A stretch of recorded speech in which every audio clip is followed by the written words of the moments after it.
Class 8 इस video के अंदर हम करेंगे chapter number 13 direct and inverse proportion की एक्सरसाइज 13.2 का क्वेश्चन नंबर 1 से लेकर 5 तक। तो क्वेश्चन नंबर 1 हमें दिया है which of the following are in inverse proportion. हमें इसमें 5 पार्ट दिए हैं और हर एक स्टेटमेंट को चेक करके हमें ये बताना है कौन सा इनवर्स प्रोपोर्शन का है। तो इनवर्स प्रोपोर्शन क्या होता है, डायरेक्ट प्रोपोर्शन क्या होता है, ये चीज़ हम पढ़ चुके हैं इंट्रोडक्शन वाले पार्ट में। तो अगर किसी बच्चे को नहीं पता तो हम देख लेते हैं 1 मिनट में कि इनवर्स प्रोपोर्शन क्या होता है और डायरेक्ट क्या होता है, तभी तो हम पहचान करके बता पाएंगे कौन सा इनवर्स का है और कौन सा डायरेक्ट का। तो पहले इनवर्स प्रोपोर्शन ही देखते हैं। जैसे यहाँ पर मैंने आपको बताया था कि time taken by 5 man to build a wall equal to 20 days, मतलब 5 आदमी किसी दीवार को कितने दिन में बना रहे हैं, 20 दिन में। अब 5 की बजाय हम कितने आदमी ले आए, 10 आदमी, मतलब नंबर ऑफ मैन क्या हो गए, इंक्रीज हो गए। तो अब आदमी तो ज़्यादा हो गए, जब आदमी ज़्यादा हो जाएंगे तो काम होने में कम समय लगेगा, नंबर ऑफ डेज क्या हो जाएंगे, डिक्रीज। तो जब नंबर ऑफ मैन हमने इंक्रीज कर दिए, नंबर ऑफ डेज क्या हो गए, डिक्रीज। तो ऐसा जब भी होगा तो वहां पर क्या होता है, इनवर्स प्रोपोर्शन। और इनवर्स प्रोपोर्शन में इनका जो प्रोडक्ट है वो इक्वल आता है।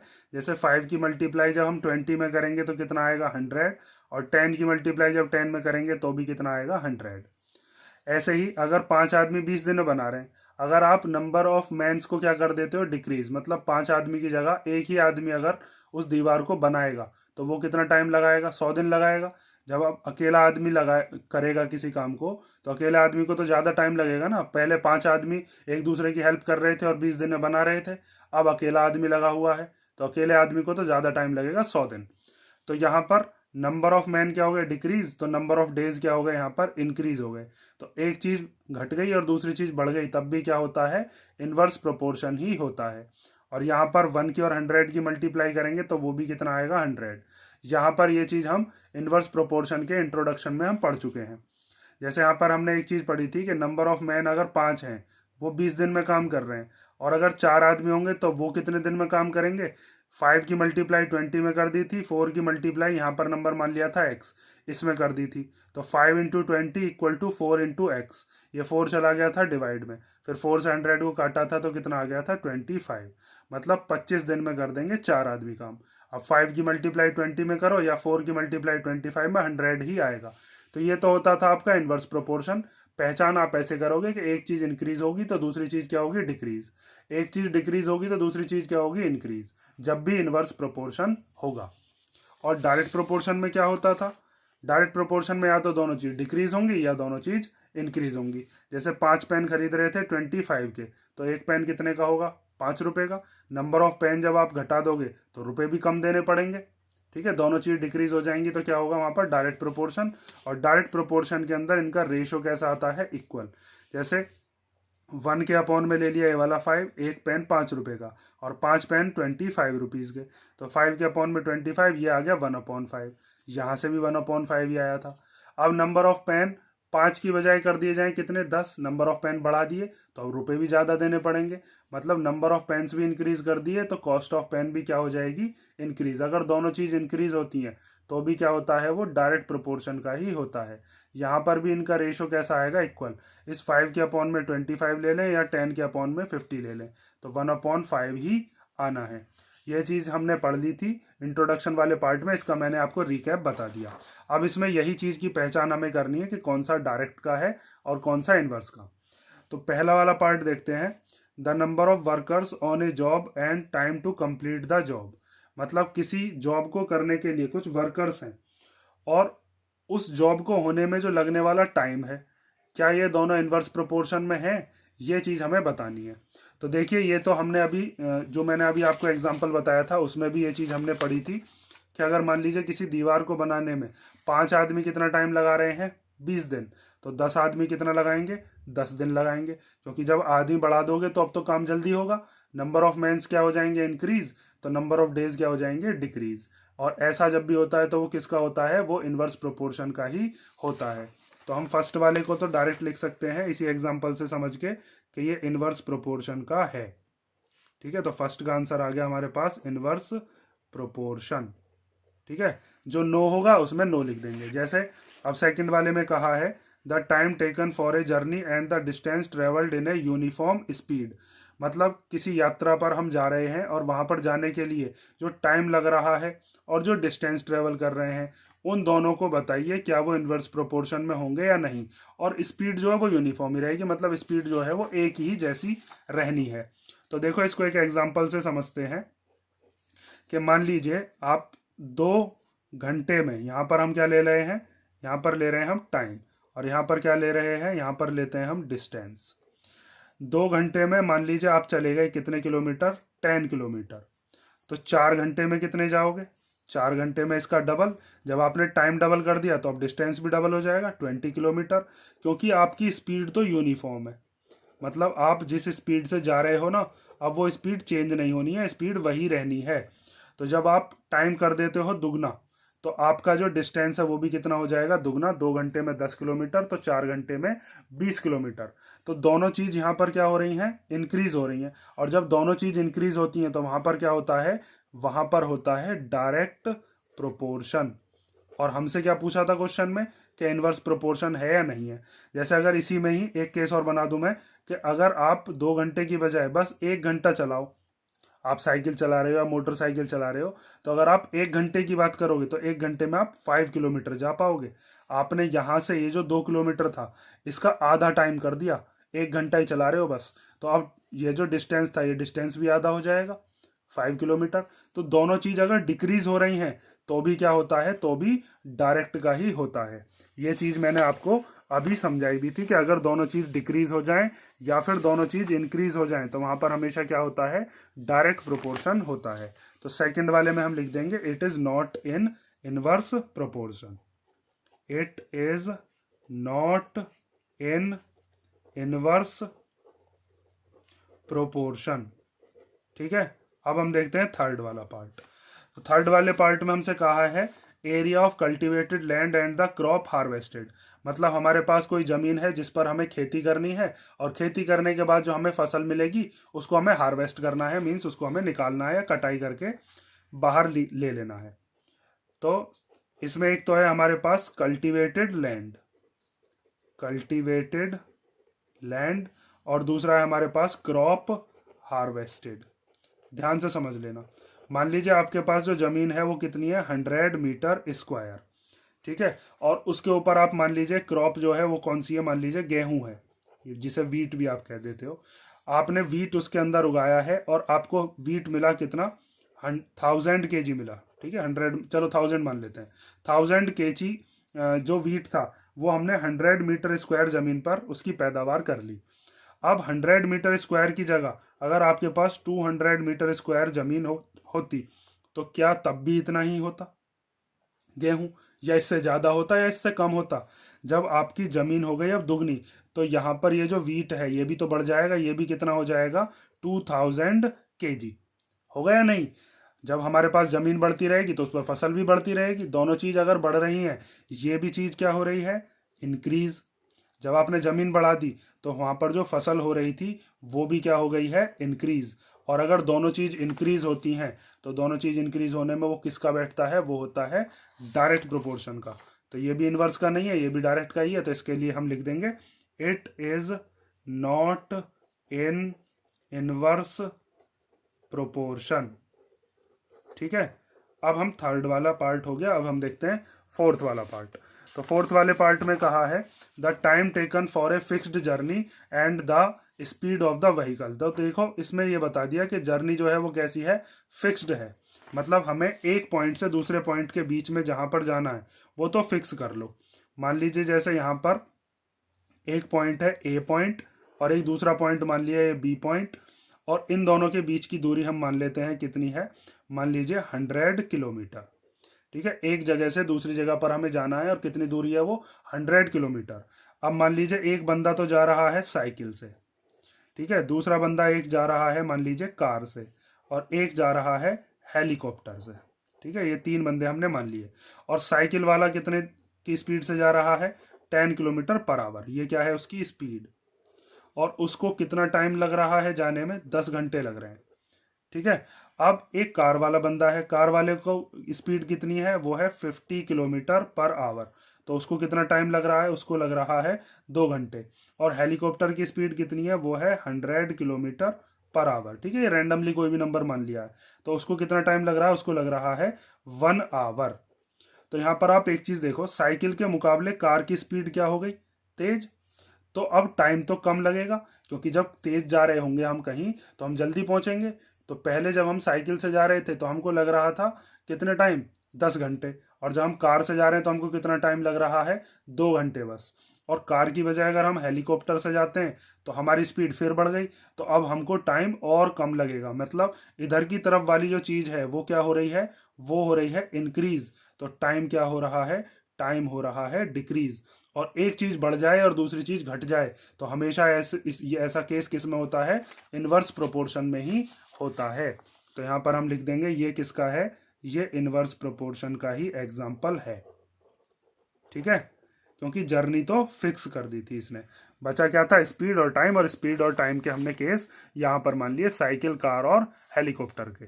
ठीक है, इन चीज से आप समझ गए होंगे। अब देखो फिफ्थ वाला पार्ट। फिफ्थ वाले पार्ट में कहा है the population of a country and the area of the land पर person.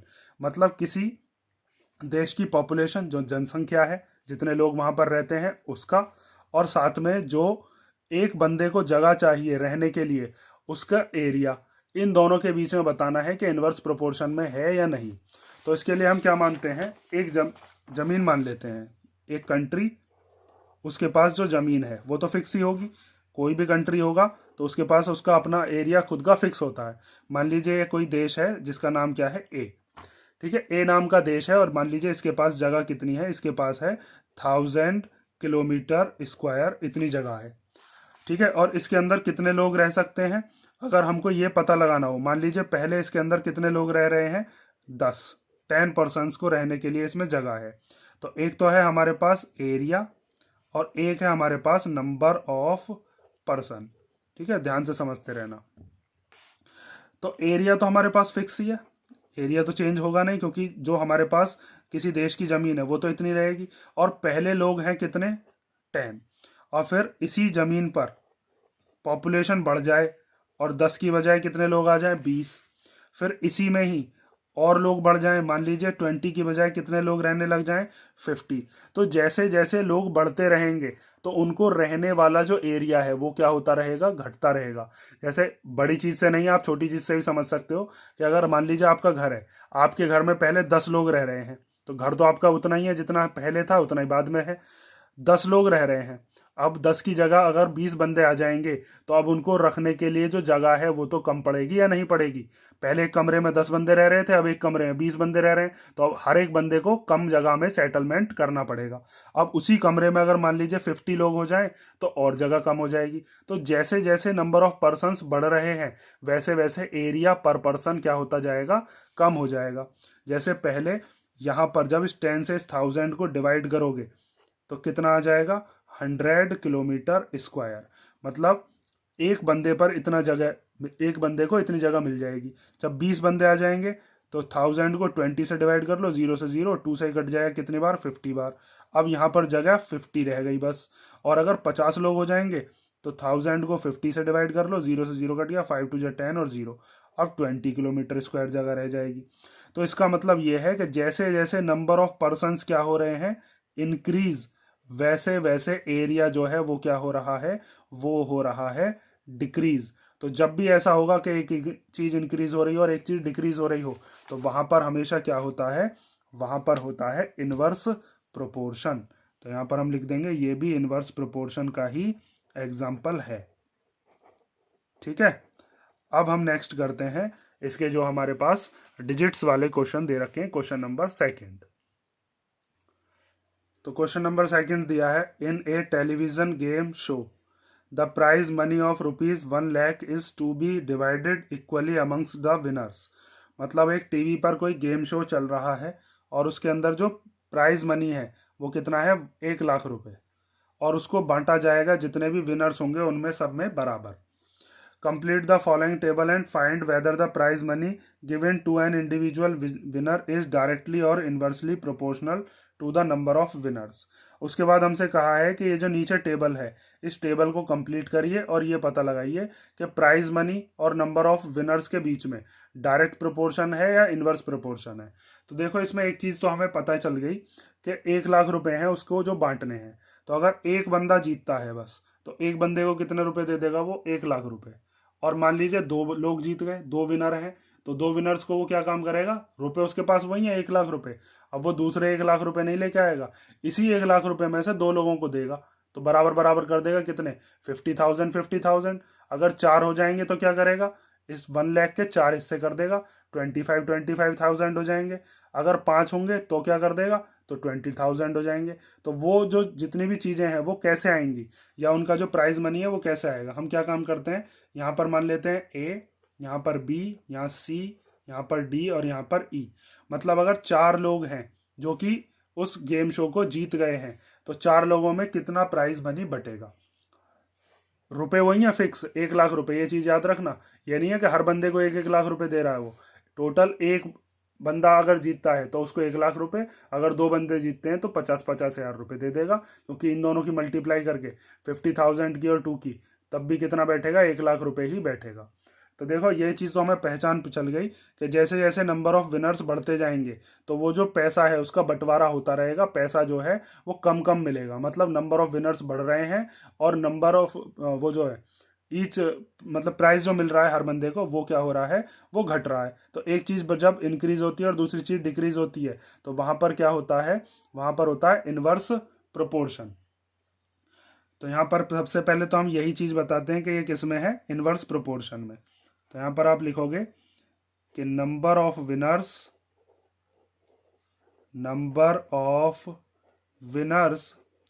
And prize money are in inversely proportion. और इनवर्सली प्रोपोर्शनल में क्यों है ये, क्योंकि जैसे जैसे नंबर ऑफ विनर्स बढ़ रहे हैं वैसे वैसे प्राइज मनी क्या हो रहा है, decrease. Because winners are increasing, winners क्या कर रहे हैं, इंक्रीज हो रहे हैं, एंड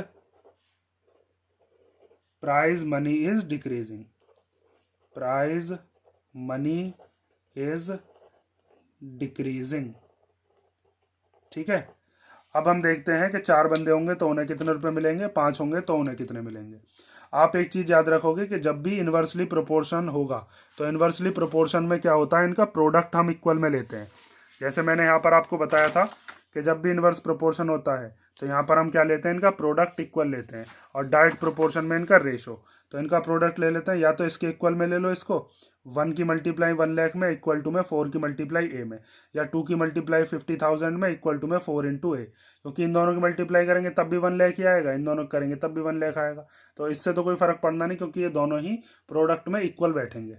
तो मैं पहले वाले के इक्वल ले रहा हूँ, तो 1 इंटू 1 लाख रुपीज़ और इक्वल टू में 4 इंटू ए। ये 4 इधर मल्टीप्लीकेशन का, इधर आएगा तो डिवीजन में। 1 की जब मल्टीप्लीकेशन इसमें करोगे तो 1 की मल्टीप्लाई करके तो वही नंबर आ जाता है, तो यहाँ पर तो यही आ जाएगा। ठीक है। अपॉन में कितना है, 4 इक्वल टू में ए। तो 4 से इसको कैंसिल कर लेते हैं, 4 2 जा 8, कितना बचा 2, 2 और 0 हो जाएगा 20। तो 4 5 जा 20 और 3 0 एज इट इज़ बच जाएंगे। आप 4 से डिवाइड करके भी देख सकते हो। तो ए इक्वल टू कितना आ जाएगा, 25,000। मतलब अगर 4 बंदे ऐसे हैं जो कि विनर हैं तो हर एक बंदे को कितने रुपए मिलेंगे, 25,000। अगर 5 लोग जीतते हैं तो क्या होगा, नंबर ऑफ विनर्स अगर 5 हो जाए तो बिल्कुल ऐसा ही करना है, यहाँ पर 5 इंटू बी कर देंगे बस। तो 1 इंटू 1 लाख रुपीज़ और इक्वल टू में 5 इंटू बी। अब ये 5 चला जाएगा इधर डिवीजन में, 1 की इधर मल्टीप्लाई करोगे तो यही आ जाएगा 1 2 3 4 5 0 अपॉन में आ गया 5 और इक्वल टू बी। 5 से इसको कैंसिल कर लो तो 5 2 जा 10 और 1 2 3 4 1 2 3 4। मतलब अगर 5 लोग विनर हैं तो हर बंदे को कितने रुपए मिल जाएंगे, 20-20 हज़ार रुपये। क्योंकि 20-20 हज़ार रुपये जब 5 लोगों को बांटे जाएंगे तो 1 लाख रुपये तो बैठेंगे। आगे देखो, अब ऐसे ही 1 की मल्टीप्लीकेशन इसमें 1 इंटू 1,00,000 रुपीज़ और इक्वल टू में क्या लेंगे 8 मल्टीप्लाई सी। अब यहाँ पर ये जो 8 है मल्टीप्लाई का ये डिवीजन में ले जाओ तो 1 2 3 4 5 अपॉन में आ गया 8 इक्वल टू सी। अब इन दोनों कैंसिल कर लो, 8 से ही कैंसिल कर लेते हैं, 8 बन जाए 8, यहाँ पर क्या आ जाएगा 8 बन जाए 8, तो 10 में से 8 गया तो कितना बचा 2, 2 और 0 कितने हो जाएंगे 20, तो 8 2 जा 16, जब 20 में से 16 गया तो कितना बचा 4, 4 और 0 कितने हो जाएंगे 40, तो 8 5 जा 40 और 2 0 एज इट इज आ गई। तो सी की वैल्यू कितनी आ गई 12,500। मतलब अगर 8 विनर होंगे तो हर एक को कितने रुपए मिल जाएंगे 12,500 रुपये। डी वाला देखते हैं, तो 1 की मल्टीप्लाई इसमें करेंगे 1,00,000 में, ठीक है, और इक्वल टू में 10 की मल्टीप्लाई किसमें करेंगे डी में। तो ये जो 10 मल्टीप्लाई का ये कहाँ पर आ जाएगा डिवाइड में, 1 2 3 4 5 अपॉन में आ गया 10 इक्वल टू में आ गया डी। एक जीरो से एक जीरो कैंसिल हो गई तो क्या बचा 10,000, 1 2 3 4 10,000 रुपीज़। मतलब अगर 10 लोग विनर हो जाएं तो हर एक बंदे को कितने रुपए मिलेंगे 10,000। 10 लोगों को जब 10-10 हज़ार रुपये बांट दिए जाएंगे फिर 1,00,000 रुपये हो जाएंगे। अब लास्ट बचा कि अगर 20 विनर हो जाएं तो कितने रुपए मिलेंगे, 20 विनर होने पर 5,000 रुपये मिलेंगे। देखो इधर कर देते हैं 1 इंटू 1 2 3 4 5 1,00,000 रुपये हो गए और 20 मल्टीप्लाई ई, ये 20 मल्टीप्लीकेशन का इधर भेज दो डिवीजन में, 1 2 3 4 5 अपॉन में आ गया 20 और इक्वल टू ई। 0 से 0 कैंसिल हो गई, 2 से इसको कैंसिल कर लेते हैं, 2 5 जा 10 1 2 3 ये 3 0 एज इट इज बच गए। तो ए की वैल्यू ई की वैल्यू कितनी आ गई 5,000। ठीक है, समझ गए ना, सिंपल। बस आपको ये चीज़ याद रखनी है कि जब भी ये इन्वर्स प्रोपोर्शन में होगा तो इनका प्रोडक्ट इक्वल लेना है, और जब भी डायरेक्ट प्रोपोर्शन में होता है तो इनका रेशियो इक्वल में लेते हैं। वो हमने 13.1 में कर लिया था। 13.2 पूरी की पूरी इन्वर्स प्रोपोर्शन के ऊपर ही है। थर्ड क्वेश्चन देखते हैं चलो। तो क्वेश्चन नंबर 3 दिया है, Rahman is making a wheel using spokes. मतलब रहमान क्या बना रहा है, कोई पहिया, और उसके अंदर वो क्या लगाता है स्पोक्स, मतलब तान वगैरह लगाता है। He want to fix equal spokes in such a way that the angle between any pair of consecutive spokes are equal। और वो उसके अंदर जो तान लगाएगा वो इस तरीके से लगाएगा कि उनके बीच का जो एंगल है, दो स्पोक्स के बीच का जो एंगल है वो कैसा रहना चाहिए इक्वल।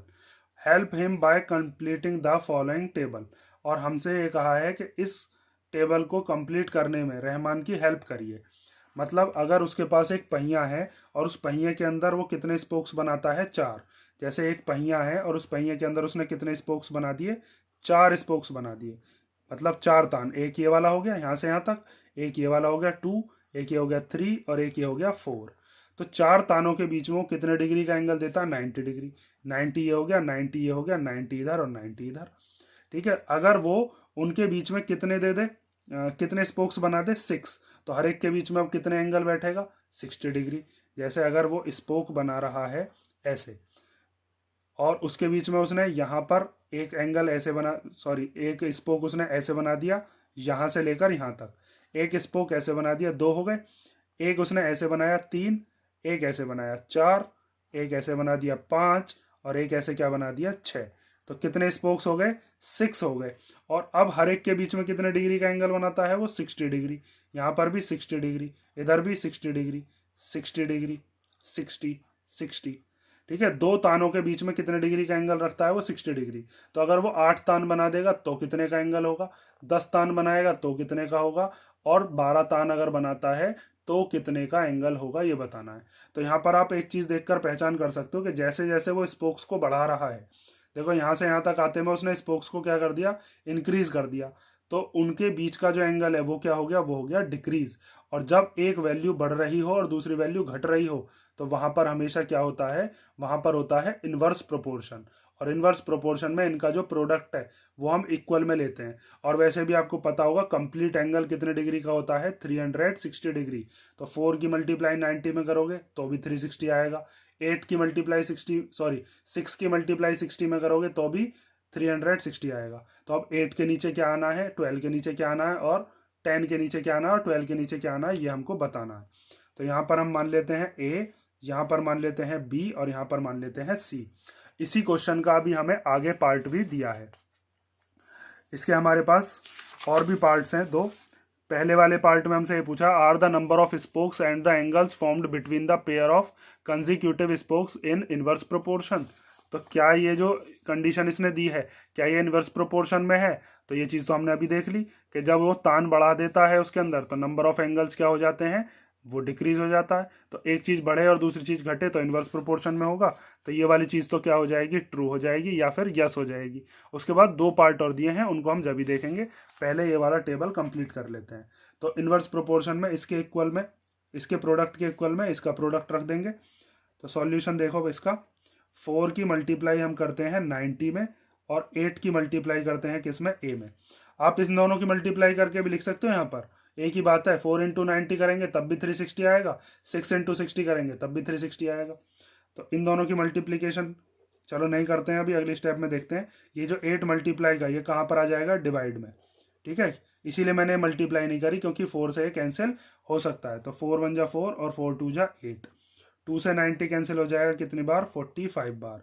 तो ए की वैल्यू कितनी आ गई हमारे पास, 45 डिग्री। मतलब अगर उस पहिए के अंदर वो 8 तान लगाता है तो हर एक तान के बीच में कितने डिग्री का एंगल बैठेगा, 45 का। और आप 45 की जब 8 मल्टीप्लाई करोगे ना तो तब भी मल्टीप्लीकेशन करके कितना बैठेगा, 360। हर जगह से 360 ही बैठेगा क्योंकि कंप्लीट एंगल 360 डिग्री होता है और ये गोल है।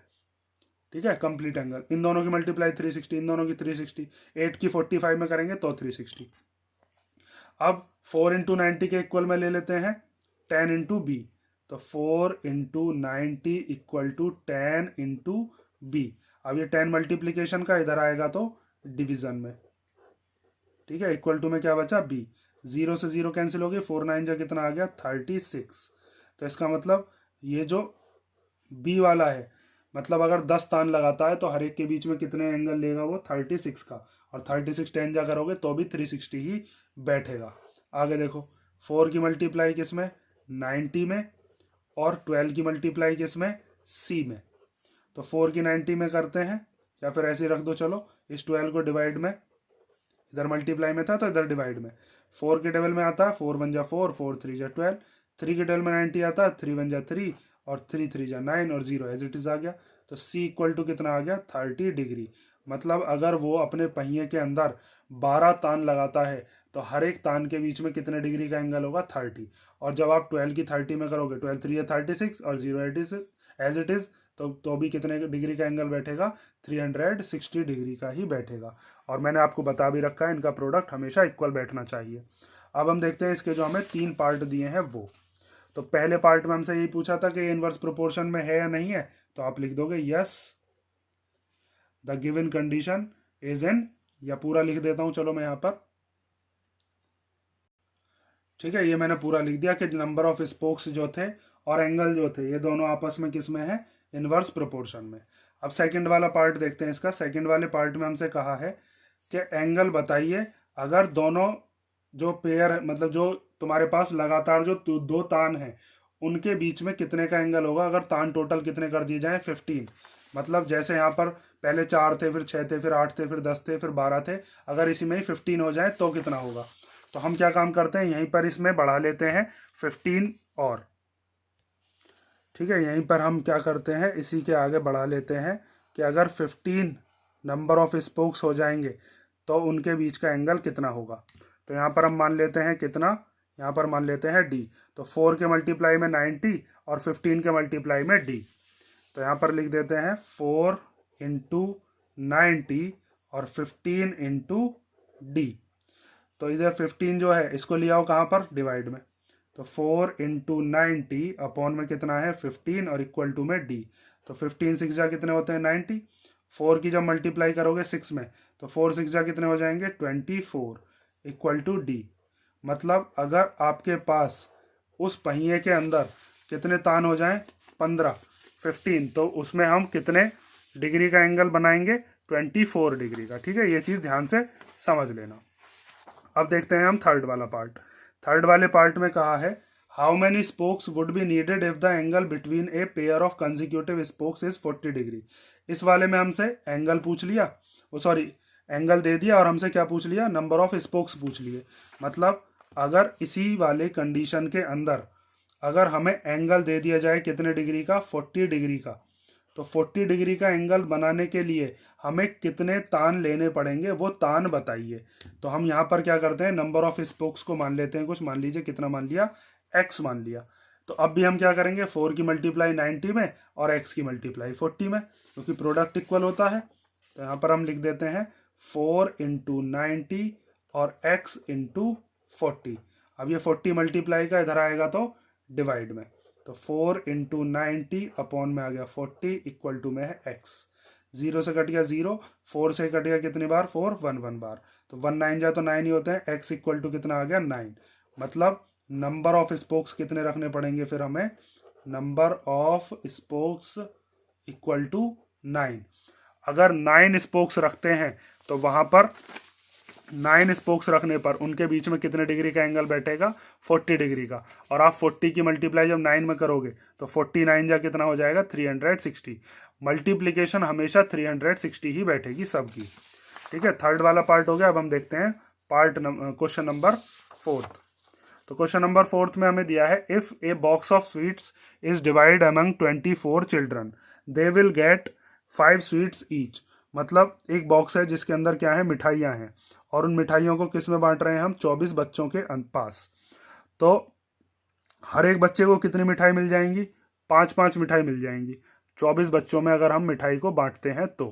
How many would each get if the number of the children is reduced by 4। मतलब अगर 4 बच्चे कम कर दिए जाएं तो अब हर बच्चे को कितनी मिठाई मिलेगी, ये हमें बताना है। तो इसके अंदर आपके पास क्या क्या चीज है, एक तो है हमारे पास नंबर ऑफ चिल्ड्रन, ठीक है, एक है हमारे पास number of sweets, number of sweets. तो अगर हमारे पास 24 बच्चे हैं तो हर एक बच्चे को कितनी मिठाई मिल जाएंगी, 5। और अगर बच्चे हो जाएं 4 कम, मतलब पहले 24 बच्चे थे, अब 24 में से 4 बच्चे कम हो गए तो कितने बच्चे रह गए, 20। तो अब हर बच्चे को कितनी मिठाई मिलेगी ये बताना है। तो यहाँ पर कितना लिख देते हैं हम, x। तो जब आप बच्चे कर दोगे कम, मतलब नंबर ऑफ चिल्ड्रन क्या हो जाए कम, तो अब हर बच्चे को मिठाई तो ज़्यादा मिलेगी, क्योंकि मिठाई जब 4 बच्चे नहीं आए तो उन 4 बच्चों की मिठाई तो बच गई होगी ना, तो बाकी के बच्चों में बट जाएगी। तो यहाँ पर नंबर ऑफ स्टूडेंट्स जब कम कर देंगे तो नंबर ऑफ स्वीट्स हर बच्चे को ज़्यादा मिलेंगे। तो ये भी इनवर्स प्रोपोर्शन का ही है, इसके मल्टीप्लीकेशन में से ले लो, इसके मल्टीप्लीकेशन में से। तो 24 इंटू 5 और इधर 20 इंटू एक्स, इन दोनों की मल्टीप्लाई कर लो या फिर इस 20 को इधर ले आओ। चलो पहले मल्टीप्लाई कर लेते हैं इस वाले में, पीछे मैंने आपको यहाँ पर 20 डायरेक्ट लेकर आया था, इसमें मल्टीप्लाई कर लेते हैं। कितना आ गया, 120, और इक्वल टू में कितना है, 20 इंटू एक्स। देखो ये 120 मैंने क्यों मल्टीप्लाई किया है, इसमें एक चीज़ समझाना है मुझे कि अगर 24 बच्चे हैं और हर बच्चे को कितनी मिठाई दे दी जाए, 5 मिठाई, तो टोटल मिठाई कितनी होंगी, 120 मिठाई बट गई होंगी। अब देखो 4 बच्चे नहीं आए, 4 बच्चे नहीं आए तो उन पे से कितनी मिठाई बच गई, एक बच्चे ने कितनी मिठाई ली होंगी, एक बच्चे ने ली होगी 5। तो 4 बच्चों ने कितनी मिठाई ली होंगी, 4 बच्चों ने ले ली होंगी 20। तो अब 20 मिठाई तो बच गई, और 20 ही बच्चे हैं अब, क्योंकि 4 तो आए नहीं। तो हर एक बच्चे को एक एक मिठाई और मिल जाएगी, तो अब हर बच्चे को 6 मिठाई मिलेंगी, पहले 5 मिल रही थी। ठीक है, तो ये 20 कहाँ पर आ जाएगा, ये 20 आ जाएगा डिवाइड में, और इक्वल टू एक्स। 0 से 0 कट गई, 2 से कट गया कितनी बार, 6 बार। तो x की वैल्यू कितनी आ गई, 6। तो आप क्या लिख दोगे कि now each student gets 6 sweets.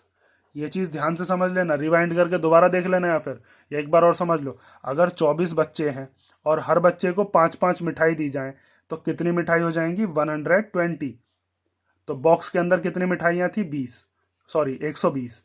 तो अब हमारे पास 4 बच्चे आए नहीं, तो 4 बच्चे नहीं आए तो उनकी कितनी मिठाई बच गई होंगी, एक बच्चे ने 5 मिठाई ली होंगी, 2 बच्चों ने 10 मिठाई ली होंगी, 3 बच्चों ने 15, और 4 बच्चों ने कितनी, 20 मिठाई। तो 4 बच्चे जो नहीं आए हैं उनकी 20 मिठाई बच गई, और अब बच्चे भी कितने बचे हुए हैं, 20। 4 बच्चे तो आए नहीं, तो हर एक बच्चे को एक एक मिठाई और दे दो, तो कितनी मिठाई मिल जाएंगी, पहले 5-5 मिल रही थी, अब 6-6 मिल जाएंगी। समझ गए ना। अब क्वेश्चन नंबर देखते हैं हम, क्वेश्चन नंबर 5।